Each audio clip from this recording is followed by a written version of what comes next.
Get familiar, ladies and gentlemen. Clint Sparks, Get Familiar Radio. Round of applause. Yes. We got a good friend. Thank you. Simmer down, guys. Yes, so we got a good friend of the building. We got a good friend of the show. We got a good friend of the station. We got a good friend of Dash, who's a Southern Californian gangster rapper with hardcore street-centric rhymes. Do you like that definition? You know, I was in my head like, Ladies and gentlemen, we got Nipsey Hussle in the building. Yeah, what up?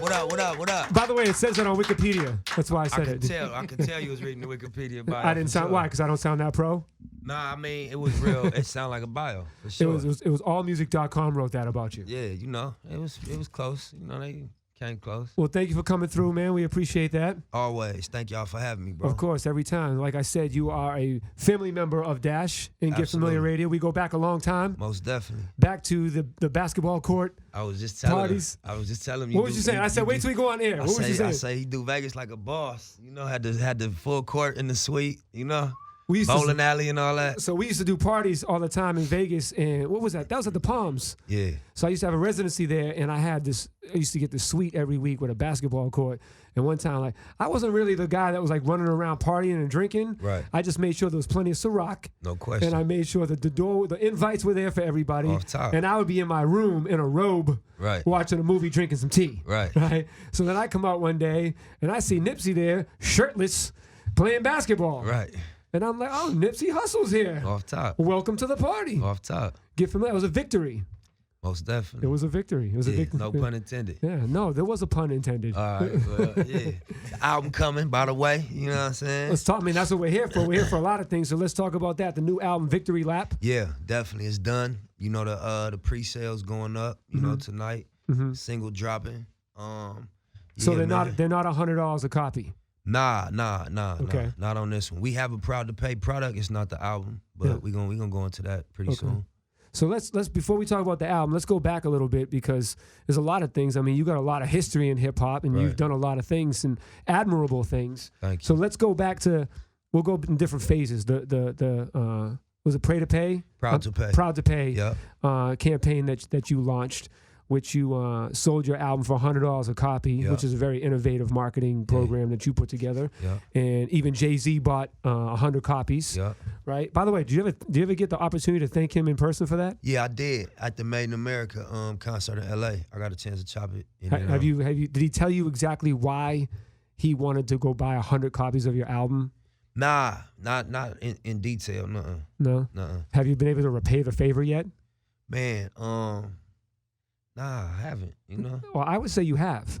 Yeah. You know what your repayment was? What? Putting out dope shit. Right. Round of applause for dope shit for Nipsey Hussle. Come on, man. I like that. You should have had that answer. Where's your PR? I like that.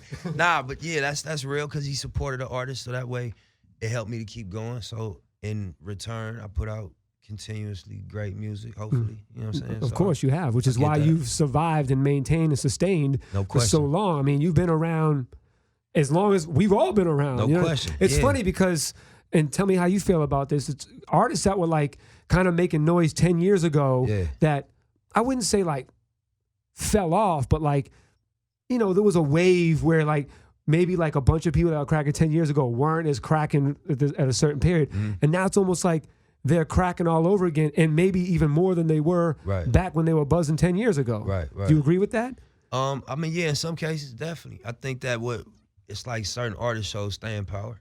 Yeah, and it's like 10. Here we are, like 10 years later, and even you are bigger and more popular, more important, more relevant, more stronger than you were maybe 10 years ago. For sure, I agree with that.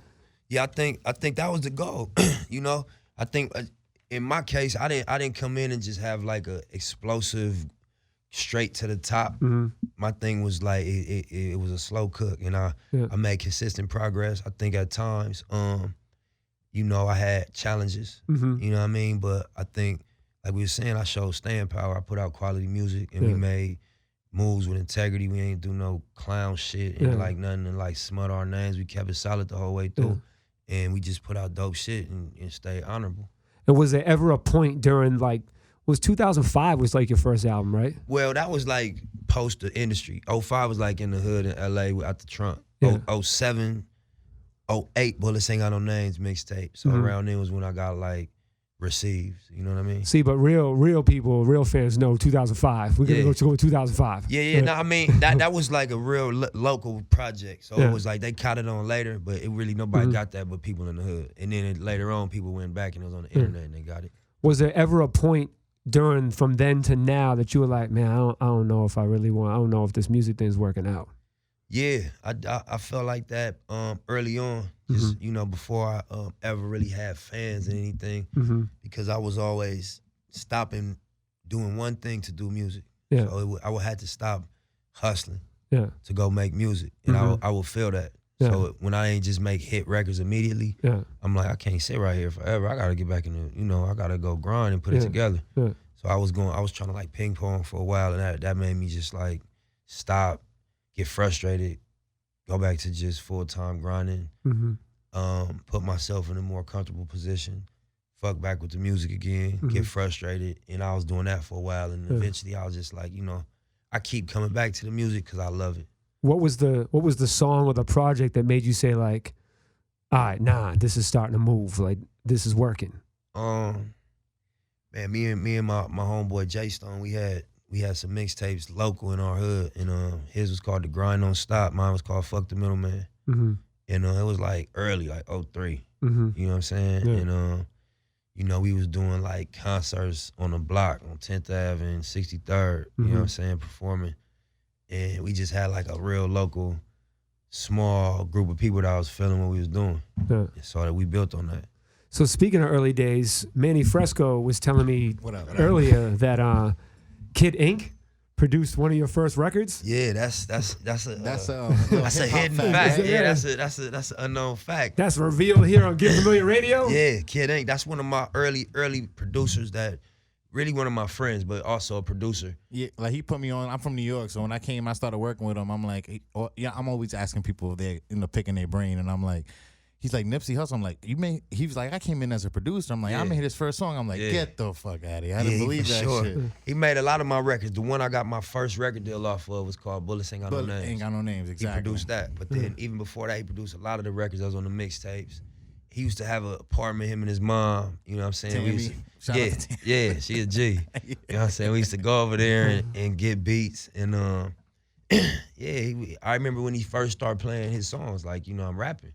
I'm like, he always knew how to make songs. You know what I'm saying? Yeah, he definitely got a crazy ear. Yeah, and just for his early shit, that was the first thing I noticed. Like, damn, he understood song structure immediately. And you know what I'm saying? Like, and I slept on him. I didn't know how musical he was until I got to the studio with him. I'm like, wow, no. He knows how to definitely break down and sequence a song and all those. Yeah. It's crazy when producers start making the transition to rap, they normally are good songwriters because they arrange beats. So they automatically know when the bridge is supposed to come in and when the hook supposed to come in because they arrange music so much with the beat, they just write like that. You know what I'm saying? Did you ever want to like make beats? I did make beats first. That's another unknown fact. I'm dropping bars on you today. Get familiar. Hey, no, listen. Receipts on Get Familiar Radio. That's a real fact. I used to make beats primarily. Like I used to make beats for Cuzzy. I don't know if anybody. Cuzzy? Yeah, Cuzzy Capone. He another artist from LA from our area that's crazy. But we grew up in the same studio together and all that. And I used to be the producer and worked on his album as a producer, like with an MPC and with a Trinity rack and all that. Were you like, I'm nice, but I'm like, I want to rap? Or what made you start producing? Man, I think I ain't have enough rappers rapping on my beats. You know what I'm saying? So it was like. So you start rapping on your own shit? A little bit, yeah. And then it's easier to rap than it is to make, in my case, than it is to make beats. You need equipment. You could just write raps all day. You know what I'm saying? So. Yo, you don't happen to have that song, do you? The one Kid Ink produced for Nipsey? Do we have access to that? I can pull you got Bullets Ain't Got No Names? Yeah. So that's early. So we're going to play early Nipsey Hussle. Yeah, that's early. Produced by Kid Ink. Yeah. Another person who I'm saying, like, here we are years later. Yeah. You know what I mean? They develop and so let's play that record. You got that, Manny? Yeah, Manny Fresco got it. What's it called again? It's called Bullets Ain't Got No Names. Bullets Ain't Got No Names. It's the title track off of my first mixtape series. I had 3 mixtapes under that same title. It's the track by that name. Then we're gonna come back, talk about Victory Lab. We're gonna talk about Marathon. We're gonna talk about everything else. We're gonna talk about your entrepreneurship, all that stuff. Nipsey Hussle's here. Get familiar, baby. Yeah. Yes, Get Familiar. We are back. Nipsey Hussle is in the building. Yeah. Get Familiar Some Radio. noise. Hit us up at Get Familiar. What is your Instagram? Nipsey Hussle. At Nipsey Hussle. But everybody might not know how to spell hustle. NIPSEYHUSSLE. Twitter, Instagram, Facebook, Snapchat, all the shit. Get Familiar. So the song you just heard, that wasn't new Nipsey. That was early that's Nipsey. Throwback. That's throwback, classic, vault, early, day one hustle. I mean, some hip hop facts, like I like to call it. We'll look back at those facts. Yeah. So we learned some facts on the show today. We learned one that Kid Ink produced Nipsey Hussle's first record. And the record that I got my first deal off. Deal off him. We learned that Nipsey Hussle was a producer before he was a rapper. Yeah. What else did we learn? We also learned that Nipsey Hussle is a Southern Californian gangster rap with hard street-centric rhymes. Facts. Facts. Thank you, allmusic.com. So were you a hustler before a producer now? Definitely was a hustler before I was a producer. Selling candy in the... Definitely sold candy, shine shoes, cut grass, water lawns, man, everything. Oh, so that grind started early. Yeah, for sure. And that's the common denominator in a lot of people too that sustain and perseveres. They had even before they were successful, they would do exactly what you just did. Yeah. That's the same with me. Like I didn't know how not to work. Right. Yeah. All other kids are playing sports and stuff. I'm like, man, I'm trying to like get a job and do 5 jobs at once. And odd job. When I was 12 years old, I started a company called Rent-A-Teen, which is literally you rent a teenager to do work, to like mow your lawn, clean your house, go pick up your groceries for old people and stuff. Like I was early. You was ahead of But your car. you know, another common thing why that happens, like broke kids come up with those ideas. Definitely. You know, and that was necessity definitely brings and it was like, man, I want a good pair of sneakers. How am I going to get that shit? My mom can't get it. For sure. And you know that build character. You know what I mean? Like learning how to figure it out. You know, and it's like you be proud of that. You get older and look back, and it's like I was resourceful as a kid. We like made shit happen. You know what I mean? At that time, did you feel like like you already knew that you had those small wins? Like, did you know what you were accomplishing while you were doing it? Yeah, when you get some money and you was broke. Little victories. Hell yeah. You feel that. You go, we used to want to go swimming. At the pool, it costs $1 to go swimming. And I used to be a mission to get $1, like to put it together. You know what I mean? And we had asked the lady to help her take her groceries in, give us a quarter or some shit like that. You know what I mean? Or whatever we could do. But yeah, that was felt like Can I ask you mission complete, you know? Did you have a father growing up? Yeah, definitely. So your father's around and in your life? Yeah, my dad didn't live with us, but he lived like 10 minutes down the street. So he helped still guide you in life? Yeah, most definitely. Does that play a role in you being a father now? Of course, I would think so. You know, like I say, we wasn't in the house with each other. I'd go to my pop's house and then I'd go back to my mom's house. You know, but pops was always 100. He was always thorough and consistent. And you know what I'm saying, just kept it 1,000. Consistent is definitely a good quality from father. For sure. You know, So do you celebrate those little like victories, like, or do you feel like you don't look at your highlights right now? You're still in the game. I think that you appreciate it. I don't think you doing no end zone dances. You know what I mean? You getting back to the line, but you appreciate it. And, you know, you want to play for the big win, which is to be like to cement yourself in the game and in the history, and also like put yourself in a position financially that, you know, it's forever. So have you reached your victory lap, as cliche as it is? Like, have you reached where you feel like I'm already won? Well, nah, you know what I mean by that, by the title of my album, Victory Lap, is like I came from my other environment with goals, you know, and with a way I wanted to be positioned in this game, and I think that this represent accomplishing that. So it's like now I got goals from being here in this position, like on some like music goals and you know what I mean, career the goals. Entrepreneurship. Yeah, but just like from being a street dude from LA, like looking at rap. Put your hands up already, right? Yeah, now I'm Nip Hussle. You know what I mean? Like that's a win. And that was the biggest, that was the longest distance. That was the most ground we had to cover. That was a lot of distance from there to right here. It's like a marathon. No pun intended. It was definitely intended. Definitely like a marathon. That's no, why but I get it. You win a college championship, you can still celebrate, but you know, you're trying to get to the NBA, you're trying to you know what I mean? It's levels. Absolutely. So it's like, you know, it's a different phase, and we got goals for this phase too. So for people that don't know, Nipsey Hussle is more than an artist, more than a label owner. He's an entrepreneur. What are some of the businesses that you've had endeavors with outside of music? Well, we got the Marathon Clothing, and then we got the store, which is a separate thing, but we sell the clothing in the store. Store is it's a smart store. Yeah. All the products is encoded with content. Oh, dope. It was one of the first smart stores. You know, the NBA recently integrated content into their jerseys using augmented reality, which is what we did first with the Marathon store.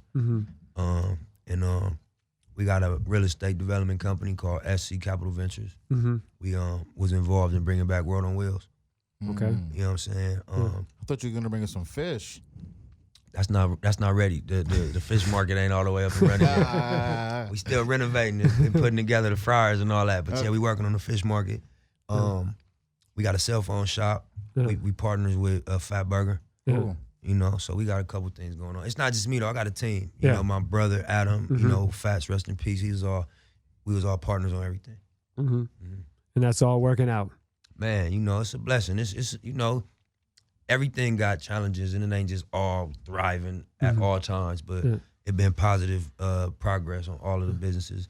We got a company called Elite Hair too, where we sell like extension and weave and stuff for the girls. And all that bundles been going. Them bundles been going. Them bundles been going. No, but it's dope. I really commend you, like, because anybody that comes from any hood and any part of America, wherever you listen to this from, it's like making something in your own hood when you know it's like maybe not the coolest area or maybe it's not the like, and really making it something and coming back to your own hood means a lot, because I know a lot of people that have popped off and they don't know where they came from or where you know. Well, it's good because he's one of us. Yeah. So it's like, and he's doing well. It gives me hope. Yeah. That like he did it. He came from the same place as me. It's funny because when I was younger, I never wanted to. I did a lot of like dirt when I was young, and I never wanted to promote that for two reasons. One, I feel like anybody in hip hop that does it is like, you say it to get your stripes, right? Like, man, I used to do da da da. Right? And two, I never wanted a kid to look and say, well, look what Clinton Sparks did. He's doing all right. Right. So I never wanted to talk about any whack shit that I did. Right. But now I feel like as I'm getting older and I got a son on my own, I feel like it's my responsibility to show where you can go down the wrong route and that I'm one in a million that came out okay. Now you have to say that you're the really exception and not the rule. Yeah, you gotta tell them what worked. You know what I'm saying? Because obviously what you did is not what you're doing right now. And what you're doing is what worked. So to give them the game about what worked, you know what I mean? And don't be dishonest. Yeah, this is where we went wrong at, but this what worked right here. So this is where we gonna put the emphasis, you know? It was the hustle mentality. Yeah. Just take it and aim it for good now. Yeah. You know what I'm saying? Yeah, same energy, just directing it towards something that you don't go to jail and get killed behind. That's why I asked if you had a father in life, because I didn't when I was young. So I didn't have anybody to guide me and say, you shouldn't do that. That's wrong. Man, you might get shot doing that shit. And then, so, but then as I got older, I realized like, man, dude, like I can go to jail for the rest of my life. Because when you're young, you don't understand consequences. Or you just think you the one that's going to wiggle through. Slick through. You don't have that fear. You're going to be the slick one. That little fear, you don't have it. Yeah. Until you start. Plus, you got nothing to lose, really. You don't understand that when you're young. You don't realize you have a future to lose. Yeah, definitely. You just don't know the severity. You ain't really seen them places. You don't know how real it get and how, you know, you will be disposable. They'll really get rid of you. In a real way. You know what I'm saying? And it's humbling. It'll happen to you. You know what I'm saying? So well, let's talk about the most recent win for Nipsey Hussle. Talk to me. How about before we talk about that, let's play another record. And then we'll come back. We'll talk about the victory lap. We'll talk about your new deal at Atlantic Records. Another big power move. Absolutely. Putting on. So what do you want to play? What's the new single called? It's called Rap Niggas, man. It's just dropping. One. I won't say the title. You say it. Yeah, it's called Rap Niggas. You know what I'm saying? Off the Victory Lap album. It's the first single produced by Mike and Keys. Press play, man. Check it out. Hold on. Before you press play, let me ask this question. How does a white person say the title of that song? Rap hitters. Rap people? Rap people. Rap blank. You know what I'm saying? Nipsey Hussle, Rap people. Get Familiar Radio. There we go. All right, we're back. That's Rap people. Yeah. Rap people. Rap individuals. Rap niggas. Nipsey Hussle's in the building. Get familiar. Yeah. Get familiar radio. Got my man Manny Fresco here. We got my man Will, WandaSet.com in the building. So let's talk about your new deal with Atlantic Records. It's not a deal where you're an artist that you're signed and they control you and they tell you what to do and you got an A&R that tells you what records are hot and they spend all your budget. You are the man in charge. It's a label deal. Explain that to up-and-coming artists that don't understand the power that you just put yourself in, the power position. Yeah, it's a partnership, you know, and Atlantic as a label, the artist part of it, I will function as an Atlantic artist. We just have a partnership between my company and Atlantic for that artist, you know. So, you know, well, that gives you more control. Yeah, most definitely. And it's you know, the deal was done between the label, All Money In, and Atlantic for Nipsey. You know what I'm saying? So, obviously I'm Nipsey, so I'm speaking from being involved in the label side and as the artist. But, you know, it was what we was holding out for. You know, we wanted to come in as a partner. We wanted to bring more than just music to the table. We wanted to be involved with marketing and with the ideas, and just, you know, also we wanted to be involved on the back end as partners. You know, now, are they involved with other Nipsey ventures or just this music label? Just a music label. Yeah. You know what I'm saying? And really just the Nipsey projects on the music label for right now. And you'll be bringing other artists underneath that label as well? Well, yeah, it'll be something that, you know, obviously we gonna get the first look to Atlantic with everything we do. And if they believe in the stuff we doing, then we gonna do it together. And if they be like, we'll do this, you know, this one here, or this, we'll pass on this, y'all do this outside the building, it'll just be something we bring to them first. And the first project that will be coming out of that is the Victory Lap album. Most definitely. So let's talk about the Victory Lap album. How long was that in the making for? Man, I've been working on this album, you know, on not even on and off, just, you know, for the past 2.5, 3 years. Really, since I came. Are we still ping-ponging just with different things? Man, no, it's done. It's turned in. At this point, it's like little art edits and everything, maybe, but everything is committed to finalized, mastered, mixed, and everything. Ali mixed and mastered it. Yeah, so like 3 years since I came off the Crenshaw tour, we went in and started recording this project. And, you know, I dropped mixtapes. I dropped Mailbox Money since then. I dropped Slauson Boy too, and, you know, No Pressure stuff. So I dropped music since then, but I just been like, my great records, the songs that I felt were great songs, I was tucking them. And then, you know, I just wanted to make sure that I could listen to it top to bottom. I wanted to make sure that everything I said, you know, you could solo it and play it a cappella, and I'll still be proud of it. I wanted to like really push myself creatively and just make something next level. You know, so you didn't feel the need to try to fit in like the current wave? Nah, I don't play that game. I'm not good at that. I ain't never won doing that. You know what I'm saying? So I don't think that anybody really wins trying to fit in any scenario. So like, I think the challenge is to make it sound. I think some people win trying to fit in. Yeah, I think some people like just try to jump in what's going on, but those people also aren't like people that have something to say and have a reputation like you. There'll be new dudes that just like, I'm just gonna do this stuff too, and it works. That maybe they haven't created like a real person yet to even follow. Like I feel like you're like Nipsey's personality and know your character. Like as you come up, it's like, you know, something's manufactured. Like, okay, he's trying to get a hit record here. Right. He's trying to. Yeah, and I mean, whatever you define a win as, because that's real. Everybody got a different definition of what they in the game for. I couldn't get my win trying to fit in. What I'm here to try to do, I couldn't do that trying to fit in. It wouldn't. What my goal, you can't get at what I'm trying to do that way. From my understanding of it, my experience with it, you got to be authentic and you got to define your shit and you got to make a contribution. Yeah. You know what I mean? You can't try to copy Ride Waves. You gotta define your contribution. For sure. You know what I'm saying? But yeah, I agree with you. Yeah, we've seen a ton of examples of bandwagon shit that, you know, made some money. Might come and go. It's happening right now. Most definitely, you know, and that's cool. You know, everybody didn't write rap since they was 13, 12, 9 years old. Or have that passion for it. Yeah, some people just love the art and love the music, and they have fun with it. So what metric are you using to say, like, you're making this project, you want this project when you're old and you look back at it and you're like, yo, this project was really a moment in my time, like, you want it to be still, like, listenable when you're old? Yeah, definitely. I want it to be timeless. And I think that was one of the things we accomplished in terms of the sound of it, you know, and I let the people determine, you know, the critical review, but just in terms of the sound, it's not trendy. You know what I mean? The sound of it ain't like Yeah, Nipsey's more of a timeless artist, not a moment in time. And Absolutely. I appreciate that. And that was the goal with the sound, to make it like classic, you know. And I mean, I think if you're taking 2 to 3 years to record an album with how fast music is moving, you're gonna miss anyway. Yeah, real like, shit. you really got to listen to something like when you play it back, you're like, oh, I forgot about this, but it still sound good on fresh ears. Yeah. Then you're like, you know what, I might have something here. 100%. Like, it's still rocking. So it's kind of stands the test of time in your own like memory bank. You know what I'm saying? And you gotta think, like, I'm a real student of rap, bro. I'm a real hip hop fan. I really fuck with rap music. The purest. 100%. Does it bother you, new artists that don't know the history? Nah, it don't bother me at all. Yeah, It's just, it's like, I've learned. Some niggas like basketball, bro. Some niggas don't like basketball. I like rap. I'm into rap. However, if you're gonna play basketball, should like it. You'll know who Kobe and Jordan is. Check I this feel out, that. though. That's If you real. play basketball with some kids right now, they're going to shoot threes right away. Everybody's shooting threes. Yeah. The game changes. And they might slander Jordan. They might say something crazy about MJ, and you're gonna be like, what? And because If they never seen him play, They not tuned in. I can't. They didn't tune in. They missed it. For me, I definitely always done my research. As soon as I fell in love with hip hop, I said, hold on. Who did this before me? I needed to know. And I made sure I found out, you know? Yeah. But with so much information now, I feel like people go to what they want or what they hate, because a lot of people pay attention to stuff they hate more.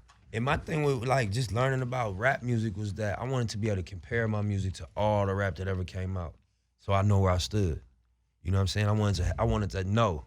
I hear everything. Let me listen to everything so I know where I stand. No, that's dope. I've always told them. I tell rappers if they send me new music, whatever, I'm like, I'm comparing you to Jay-Z. You got to. I'm comparing. Play your song in between 2 like records that everybody fucks with. Yeah, and if it doesn't fit, go back to the studio. Who you think LeBron chasing? Who you think Kawhi chasing? Who you think James Harden chasing? If you're not chasing the GOAT, I mean, what are you doing it for? You know what I'm saying? But some of these kids, they might not be. They can't even chase. Because I heard in an interview, I don't want to say, maybe Irv, but he said like everything, the flyest, the best MCs have come out already. You know what? It was Irv. I heard that, and that's real shit. I thought he said some shit. I was like, damn. It's like you can't be a I'm GOAT. gonna tell you my opinion on that. Because what he was saying was that everything has been said already. Mm-hmm. Niggas been like, you already had 20 years of rapping for the sake of who could rap tighter. So in my opinion, this is why all the emphasis is being put on the cadence right now. And turn into some fun. You gotta do something different with it. Or just even if you listen to what this like rappers emphasize, it ain't the words no more. It's how you saying it. Yeah. Right at this moment, it's the cadence. When has an ad lib been more important than this year? Or the flow. The flow ain't never been more important. Ad libs. Niggas damn near got the same lines. They just got different flows. You know what I mean? And different cadences to say the same lines. But I think that's a part of what Irv was saying. Like, a lot has been said already. But I'm an artist that, I challenge myself to keep going in the tradition of that. And also, integrate the emphasis that's being put on flow right now, because I think that's dope. I think you have to sonically fit still, and that's an art in itself too. 100%. But I challenge myself to keep the lyrics involved and keep that element of the shit. No, I believe it's still forefront. there. Like, people still listen to lyrics. Yeah. As far as people say mumble rap or whatever, that's their own thing. And I'm not 14, so I don't know. Like, man, what's tight is tight. Whatever titles niggas putting on it, we know a tight record when we It's hear a feeling. Yeah, that's it. You know a good record when you hear and you one. know when it's whack. It could be the best. Yo, I'm not going to mention no artist. I respect a lot of amazing artists. Why would you not say something? If your record is whack. It's whack if you're going to say something about someone but not say their name. That's whack. Listen, I'll tell you. Who? The Eminem and Beyonce record. Okay. Was trash to me, right? Okay. And I just say because I wouldn't have to ever listen to it again. And I think Eminem's amazing. Yeah.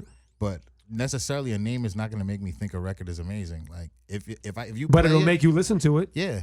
But you know what? You don't have to like everything. I didn't think that record was trash. I didn't think that record was trash. No? I don't think it's trash either. We was having this argument in the studio the other day. Really? And I'm like, nah, that record is tight to me. Did you listen to what's being said? No, okay. The words are dope. I think the words and his content, what he's saying, but that doesn't like. We talking about hip hop. You said it's whack, but then you said the words are dope. Yeah, it doesn't make any sense. No, it does. Because you don't like the guitar? I don't see when I can play this record. In what moment do I want to hear like this gospel? Like somebody that has to overcome or is overcoming something, or someone that feels and can relate to what he's talking about. Maybe you don't relate. Maybe I don't relate. Maybe you don't relate to Logic and singing a song about suicide. Absolutely. Still a good song. I think Eminem like the biggest selling rap artist ever. So for him to make a song about it being pressure on the song, Yeah, like he's still young and still going through the same shit. Like, or just like, damn, I'm the biggest rap artist. What type of song do I supposed to make? What type of verse am I supposed to write? That's genuine. That's like that's probably a real space. I understand. Yeah, I don't think he does. I think he writes what he's feeling and thinking. Yo, I understand an artist going through, like, for example, like a Picasso. He started making classical paintings when he began, and eventually started going to abstract when he's mastered the art of painting, right? I know Eminem's at the point where he's abstract if he wants. He's already showed everybody he could rap, he could do whatever he wants, and he can spit these bars.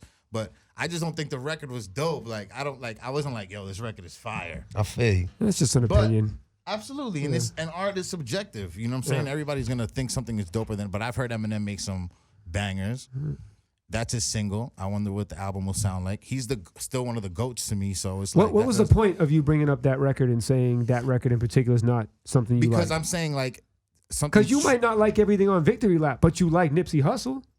Yeah, but I would be able to say this record is for more sure. powerful than this record. Of course. And you can be like, I don't like the record. Like, I'm sure if Eminem was here and you said that's he. You know? I mean, I know my history on Eminem, and I would show as much as all the respect in the world to him. Nah, but everybody, no artist is above somebody being honest with them and saying, I don't like this record.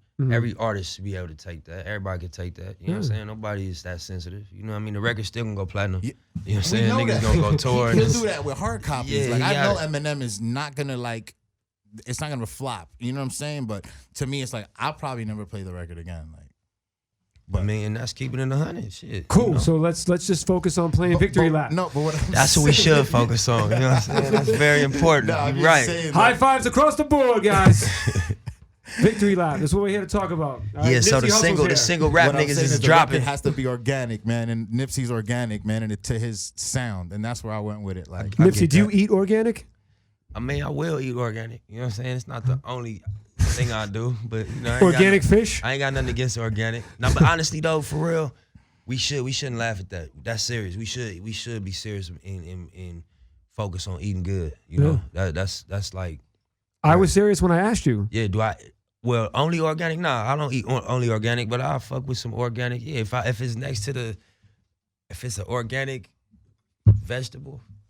And then a not organic vegetable, you make the right choice. I'm probably gonna choose the organic one. You sure. know what I'm saying? If it's a girl with crabs or it's a girl without crabs. Nah, we ain't even gonna. I'm probably gonna go with the one without. We're not fishing in them waters. You know what I'm saying? We ain't fishing in the. Nicely done. Bringing the fish back in there. Yeah. Nipsey Hussle. I see what you do, you rapper. He's a rapper.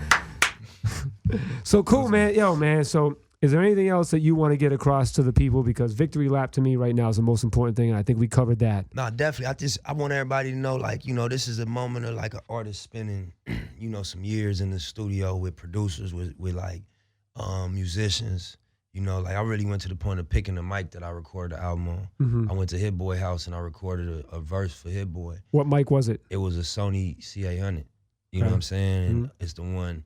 I just did a verse on a Hit Boy house, and I'm like, damn, my voice sounds special. Perfect right here. What's that? And he wrote down the vocal chain, and it was a Tube Tech preamp, it was a Neve, and it was a CA100. And I went and bought the vocal chain. And we took it that serious, and you know what I mean? Like I wrote down everything I could do to make my voice sound as good as I could, drink tea, and like, you know what I mean? We was taking it that serious. And like bringing in the producers I wanted to build with, telling them what I want the album to sound like. I'm like, I want it to sound like when you buy your first Rolls Royce or you buy your first penthouse condo. I want it to feel like that. And I want you to play it in there. And you know what I'm saying? Like your celebration, overcome moment, you know, I want this to be a soundtrack. And telling my producers that. So it was just like concentrated musical intention. From the production to the songwriting to the rapping to the features. You know what I mean? It was just like, I'm gonna take this moment to do my best musical demonstration. I've done a lot of things. I got business accolades. They gave me marketing credit before. I got a lot of respect for how we rolled out the music and delivered music. I wanted to really just focus on the actual music and making the music next level. So that's what this is. At this point in your long career, what would you say is your biggest victory? Man, honestly, man, my biggest victory, I would say, is being able to deliver this album on the terms that I always planned on, being my first album and coming out on my label, you know, through a partnership with Atlantic Records, you know, that was like my goal as a young dude, looking up to like Master P and Jermaine Dupri, because he has So Def, and I'm like, damn, he own a label, he make the beats and he rap, that's tight, you know what I'm saying? And looking up to like Rockefeller and looking up to like Rough Riders and Disturbing the Peace and Grand Hustle and all these ventures that was young artists / executives to be able to deliver my album under one of those type of situations. I'm proud of that, and that's hard to do, you know, as a new artist. It's my first album. A lot of artists come back and move into a space where they deliver under their own brand. You know, later on in their career, this is my first album, and it's coming out on All Money In. You know so what I'm saying? That deserves a round of applause for that. Definitely. So with describing your biggest victory, also comes what you think may have been your biggest failure or loss throughout your career. What would that be? Man, I got a lot of failures. I made a lot of mistakes. I made a lot of bad decisions. I think the biggest, my personal, you know, what I had to like talk to myself about, you know, was a moment when I was promoting the album on Epic and I didn't deliver the album. We didn't get the album out. And we was promoting it and we had gave them dates and then we just didn't deliver on the album. The label folded. A lot of people in that building separated. You know, I wasn't in the most focused space to deliver. A lot of them things, you know, it just was a perfect storm to not deliver, and we didn't. And that was something that I don't like how that feel. That's not my nature, you know. So I had to take that on the chin, and I had to take all the, you know, as a leader, I was gonna just, or I knew that I had to blame myself and not try to figure out what everybody did, maybe who else I could pass the buck to. I had to look at what I did wrong, and that was painful, you know what I'm saying? Because I seen things I did wrong, you know what I'm saying? See, that's a lot of people don't take accountability and they don't look in the mirror and realize that they're the reason that something didn't happen. So round of applause for accountability. Okay, let's clap it up for owning up to the bullshit. Yeah, that's a boss move. Yeah, nah, but that was painful to be like, damn, you know, oh, these were the moments I was supposed to embrace these opportunities and really smash right here, because these is not regular moments, you know, and everything happening for the first time. And I'm coming, bro, I really came out the county jail to the studio and everything was in motion my first time around. So it was ready. I got you. It was a learning curve, and I had to try to, you know, do the best I could on my first run. But go ahead. It's cliche, but I feel like everything really happens for a reason. Like I do too. And that's life, you know what I mean? Like I'm so proud that we didn't drop the first album also. As much as I regretted it, I'm happy that this is now and we coming like this, because it defined me, and it's what distinguished my story. It's what, like, you know, when you talk about Nip, this was what you would describe me with.